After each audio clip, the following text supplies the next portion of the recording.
Hi guys, welcome to our lunch and learn. Today, we are going to be talking about WTF do I write on my whiteboard?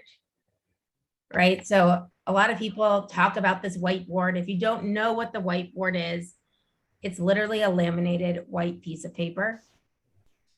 I think 8.5 by 11. Maybe it's a little taller or something. I don't know exactly, but if you could write it on an 8.5 by 11, you're good. It's laminated. They'll give you a Sharpie to write on it with, because you're not like writing and then erasing. Whatever you write is there to stay. And that piece of paper is for you. It's essentially your scratch paper to write out whatever you want on it. If you want to write like, I'm a BCBA and that's it, go for it. Here we go. We're going to talk about that piece of paper and how to utilize it best, according to our opinions, for the test. Okay, so first things first. Whoa, it said that and then it went missing. Guys, I usually write out all my notes. So everyone is different. You need to go back.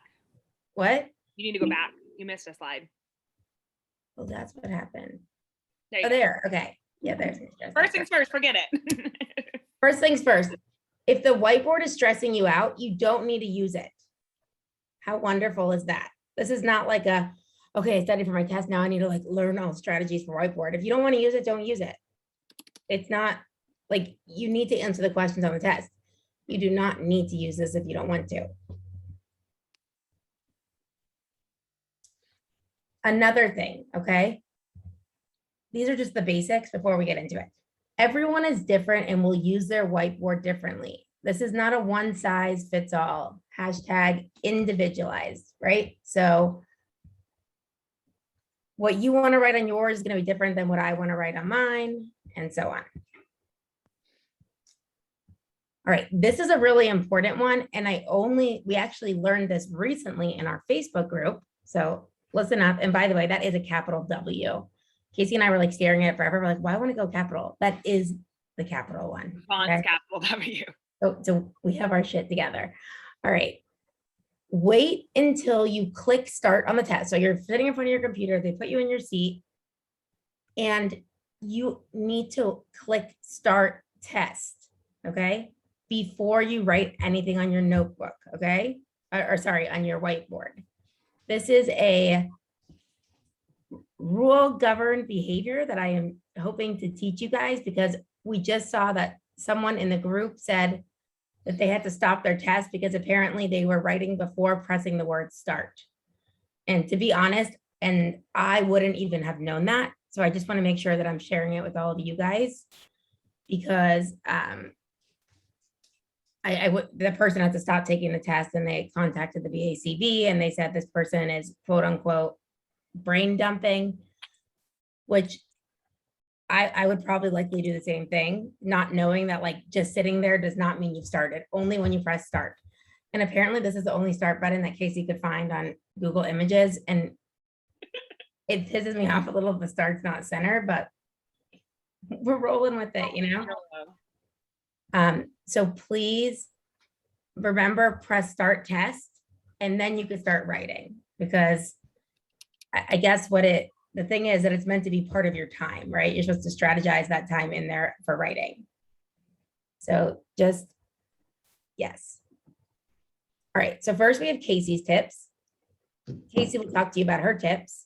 So my tips are different than Liat's and different than Karinas, because we're all different, and they're gonna be different than yours. But this is just how I learned. And what I would do in the beginning is when you're taking your mock exams, I would keep a whiteboard next to you, right? So you can practice. The first time I did a mock, I did it Liat's way, when she'll talk about it. I actually numbered 1 through 160, timed myself. It took me like 3 minutes, right? Or something like that. Was that going to work for me? I thought that it was a waste of time because I didn't really utilize that. So then I was like, you know what? All right, so I'm taking my mock and I'm writing down when I'm going through different concepts that I was like, shit, I wish I had this acronym on my whiteboard, right? I wish like I could have had that easy one to just go, oops, that's not one of them, that's wrong. So that's kind of how I practice. So practice your mocks with your whiteboard. And I just want to add one thing, Case, just because right now still, and when Casey and I took the test, it was 160 questions on there. If you are watching this video and it is past the date of January 1st, 2022, you will need to label 1 to 175. Okay, so just keep that in mind. So your boxes might change. Someone mentioned in the chat what's one of my tips. So the number of boxes might change. You can figure out how many you need to break it down.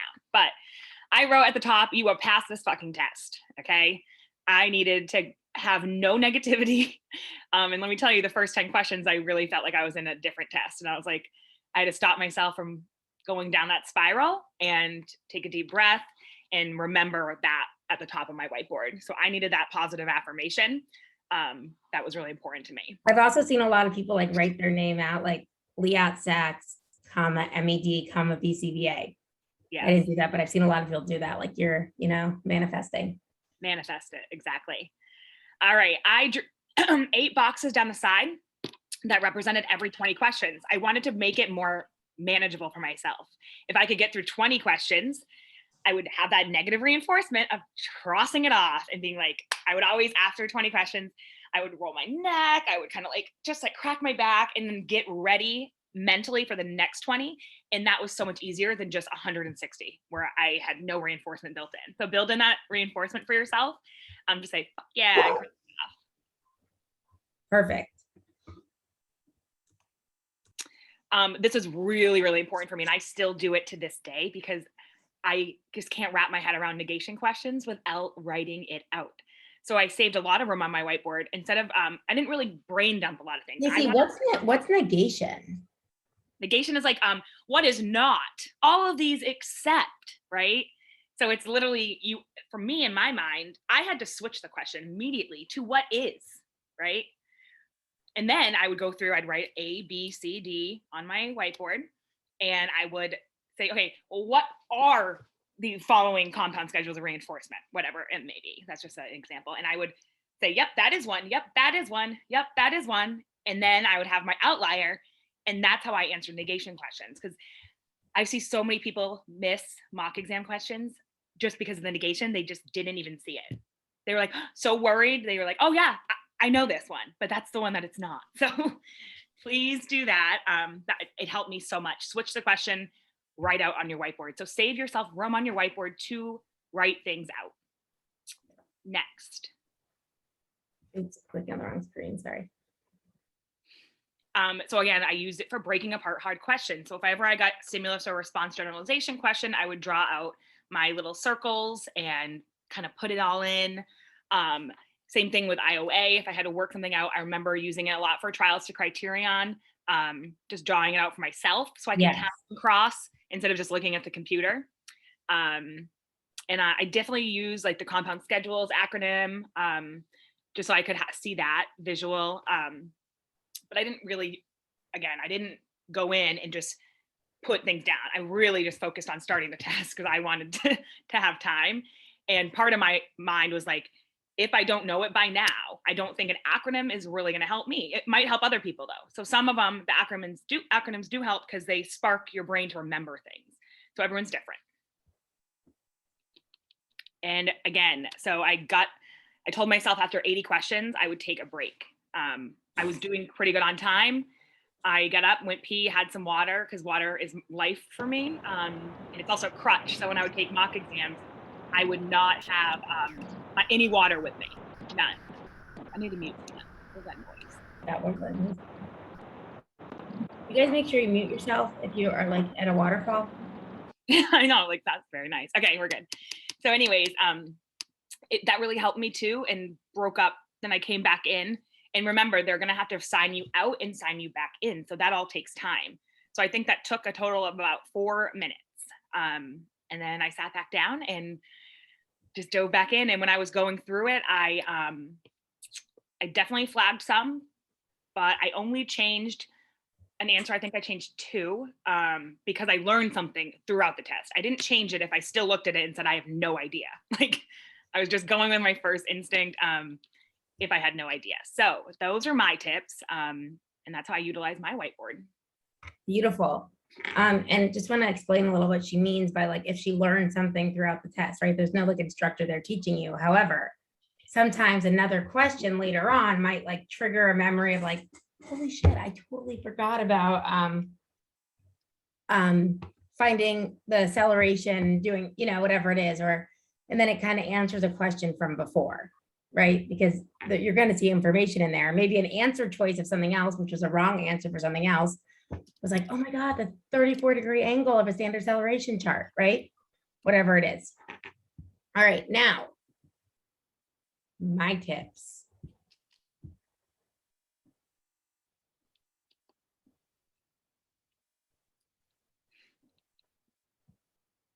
Okay, so personally, there's some stuff that I brain dumped the shit that I legit could only sit in my head for about 3 more seconds before I lost it.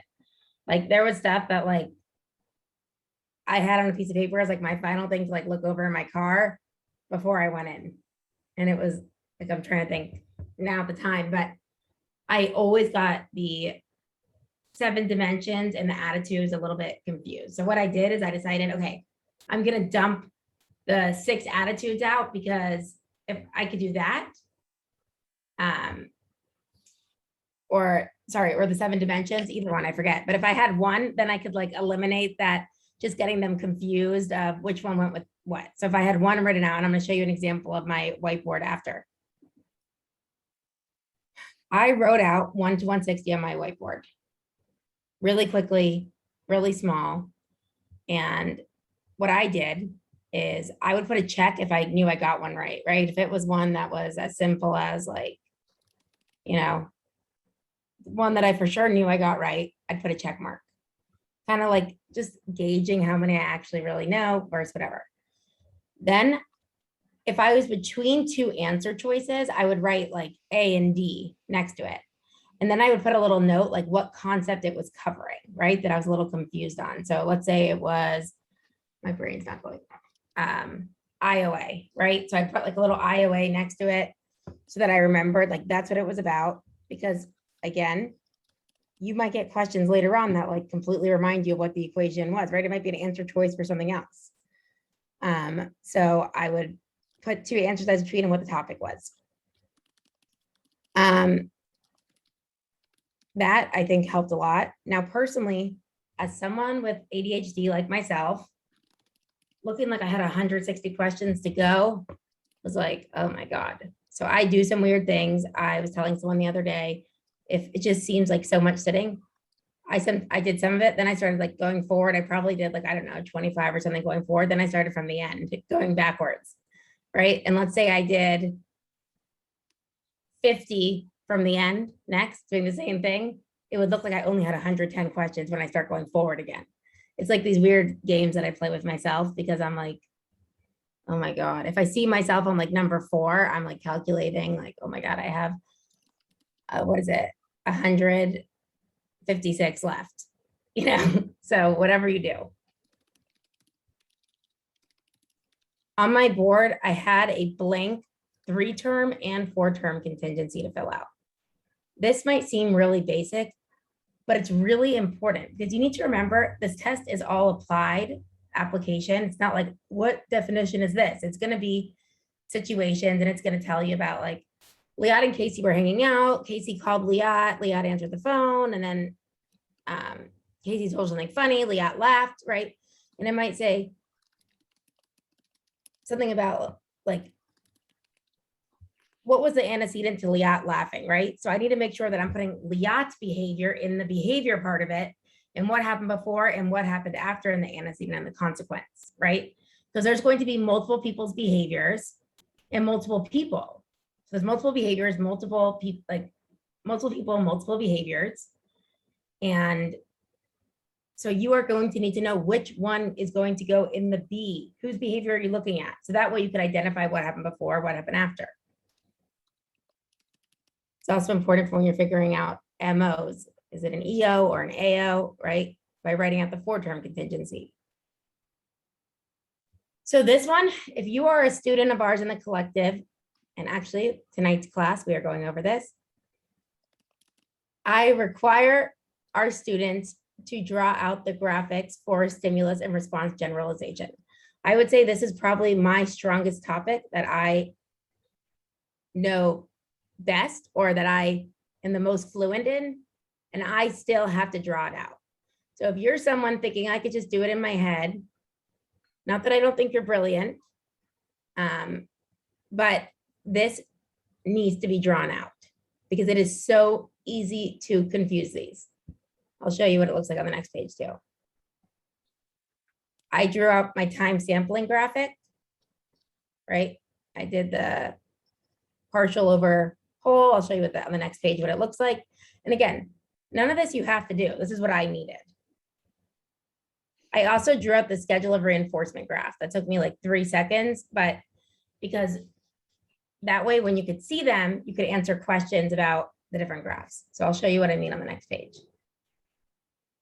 So this is my actual one from the testing center. No, I'm kidding. I actually just wrote this out with my newly amputated finger today. So that just shows that any of you guys could do it on the test. My hand literally looks like this. Okay, can't bend my middle finger at all.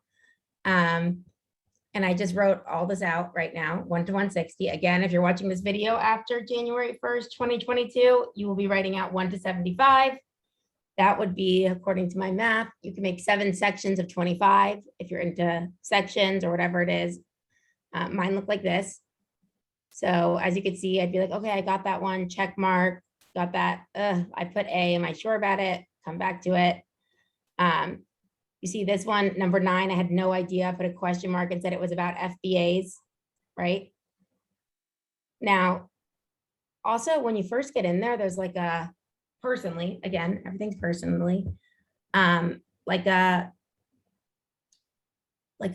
oh my God, do I know any of this? Like you're not in the flow yet, right? It takes you a little to get into that, like they say when you run, you get a runner's high after like the first 5 minutes. I think it's the same for testing. Like, okay, I'm in here. This is me.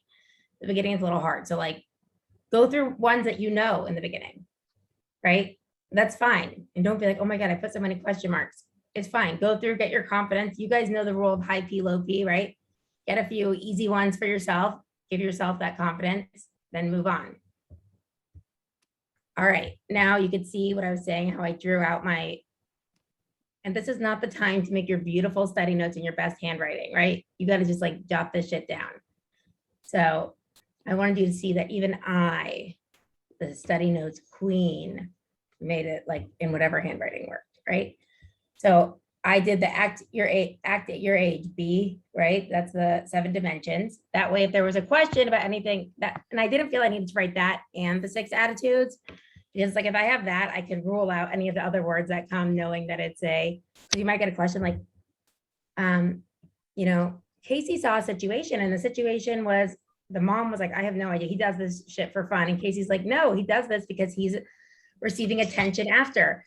Casey's view is which attitude of science, right? And so I'd be like, okay, well, I have the 7 dimensions right here. So if any of these are answer choices, I'm going to take them out, right? And then I'm going to be like, okay, so I see so those are going to be, they'll definitely try screw you, I'm assuming, and put some of to confuse the 6 attitudes, 7 dimensions. Oh, determinism. Okay, yes. Now, even though I wrote this out from the beginning, if I did need the 7 dimensions, like I'm needing to see it, I still have space to write it. And I want to let you guys know something, that when you fill up the whiteboard, they will take it away from you if you want a new piece. So, which is annoying because you've already written stuff you want to remember. So I recommend making it fit on the one. Now, anyone who's taken the test recently, my brain is just not, I forgot if you're allowed to write on the back. Are you? I don't think so, no. Yeah, you can. I thought like the back was more empty. The front had like some like writing it, like there's more space on the back, right? Yep, they let you do both sides. Okay, so you can write on both sides. I just wanted to Actually, I think it depends because on my centers, they would not allow me to write on the back. Yeah, I think I might depend on which. Okay. Because I could not write on the back of mine. Okay, so plan for the worst. Plan for the worst that you cannot. Okay, that's why I wanted to ask you guys. I don't know. I feel like maybe I could when I took it, but now I'm not sure. But just let's plan for the worst, right? And then if you can, it's a benefit, whatever. All right. You could see I drew out right over here. I have the basic ABC. that I could fill in. I also created the 4-term contingency here, the ABC, but with an MO and an SD. So I'd be like, okay, deprivation of water, what I'm seeing here. There was a water fountain. I push the button and drink the water. Consequence, satiated on water, right? So draw out that 4-term contingency because a lot of people confuse the MOs and the SDs, and you are going to need that for situations, right? These are the graphics that I make all of our students draw out, right? I say, and actually, I can't believe I didn't do this, writing this. I always have students write out multiple and multiple on top of it. Sorry, guys, I am still kind of clog-headed from the surgery, I feel, so I might be forgetting some things, but this just shows that you could do this even when you're on meds after a surgery. That's what I like to tell you guys. If I could do it like this, you guys could definitely do this with sleep, sober, ready to go. So we have multiple response generalization. So this way, like if I got a scenario and it was saying like, you know, you were given a pen and with that pen, you know, you wrote your name, you wrote a note to your ex-boyfriend who's in prison. You, what else did I write? I wrote a happy face, whatever it is, right? So I would take that scenario and be like, okay, so the stimulus is a pen, right? So then I'd be like, and it seems like they're doing multiple responses here, right? So I'd put like right here, write note to inmate, write name, draw smiley face. And I'd say, okay, this one is response generalization, right? Multiple responses. But then if I got another situation and it was like, you know, Goldilocks had some porridge and then she had a bowl of cereal and then she was given a bowl of ice cream, which she'd never tried before, right? And then what did she do with all of it? And she just ate them, even though she was not trained to eat this flavor ice cream she'd never had, right? I draw that out like, oh, stimulus 1, porridge, stimulus 2, cereal, stimulus 3, Pavlov. You've been so good. Stay. He's scratching a hole in the floor to try find a warm spot. Right, and I draw that out and I say, oh, it's stimulus generalization, right? And then if I got another question on it, I would just like cross out what I had written and fill it in there because you can't erase. I always needed to remember the partial over the whole graphic, right? And then I put pod puff because I always forgot those. Partial interval overestimates duration and underestimates frequency. And then, oh, I know what happened because I changed the color slides here. This was showing right before class, this changed, but I was showing you guys that there's all empty space here, right? For me to write things as they come up that I need to remember. Oh, there's my annotation. Okay, hold up. You guys know I'm only used to writing on my notes, so. Good notes. Yeah, I'm not a slide girl. Now we have Karinas tips. Karina, you guys know Karina. She does a lot of our ethics, works with us. Yeah, I just wanted to show this as a quick example. She's not here, but this is just a third person. This is what her whiteboard looked like. She posts this in the Facebook group all the time when people ask what hers looked like. So she pretty much did a lot of stuff that Liat did. She had different acronyms. We're all going to have different acronyms. If you learn from different places, that's fine.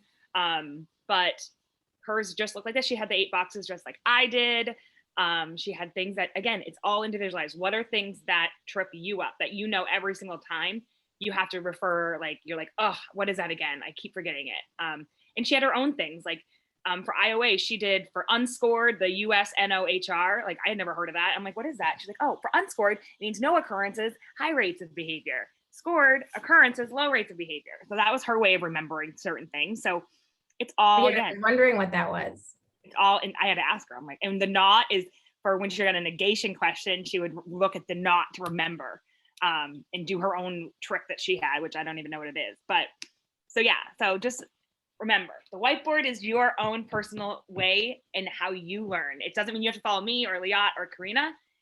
But these are just some ideas of things that we used. And you're feel free to use it, don't use it, use our techniques, don't use our techniques. I like that she put the continuous measurement goes with discontinuous behavior, and discontinuous measurement goes with continuous behavior. We Yeah. talk a lot about that in the That's a lot of ones that people mess up too. So, but this is her, this is actually our collective notebook that's what she's using, this, that she's writing on. This is just her practicing her whiteboard. So anyways, that's basically the whiteboard lesson. That's what we have to say for the whiteboard, exactly. Again, remember, yours are all going to look different. And if there's concepts that you need to dump the second you get in there, after you press start, you write what you need to write, right? I like she did stimulus equivalents. Yep. Good one. And yeah, all right. So I think we should stop the recording and we could answer some questions. We have about 10 minutes to answer questions. Okay. Bye everyone, or people Guys. that's watching the recording.